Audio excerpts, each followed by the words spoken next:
তিনি একদিন একটি ছোট্ট মানুষের বাচ্চা কুড়িয়ে পেয়েছিলেন। যে কারণেই হোক সেই মেয়েটিকে মেরে না ফেলে তাকে নিজের মেয়ের মতো করে মানুষ করে তুললেন। অপরূপ সুন্দরী হয়ে বাক্স থেকে লাফিয়ে তারা ডাইনির মেয়ের কানের মধ্যে দুল হয়ে ঝুলে পড়ে। অদ্ভুত যাত্রা। প্রচণ্ড গরমে ঘন জঙ্গলের মধ্যে দিয়ে চলছিল দুটি ঘোড়া। এক ঘোড়ায় ডাইনির পালিতা কন্যা, অন্যটিতে ছদ্মবেশী রাক্ষসী হসয়ের কাছে এসে ঝুঁকে জল খাওয়ার সময় তার কানের দুটি দুল খুলে পড়ে যায়। আমাদের হারিয়ে ফেললে, এখন তুমি একা রাজকুমারী।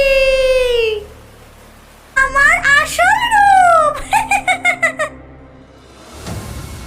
দেখ, আমার প্রকৃত মেয়ে। এক্ষুনি শপথ নে, যা ঘটলো তা কাউকে বলবি না। যা যা যা, যা যা। এদিকে রাজপুত্রের আদেশে তোমার এই সুন্দর চুল আমি কেটে নেব, বাজারে বিক্রি করে কিছু পয়সা পাবো। না, তুমি সরে যাও বলছি। আমি এখন প্রতিদিন রাজকন্যা নিজেকে রক্ষা করতেন শয়তান রঘুর হাত থেকে।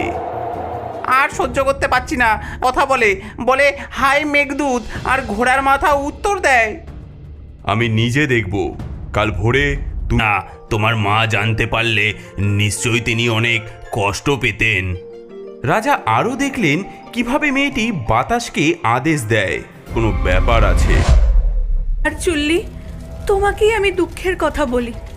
আমি একজন ডাইনির পালিতা কন্যা।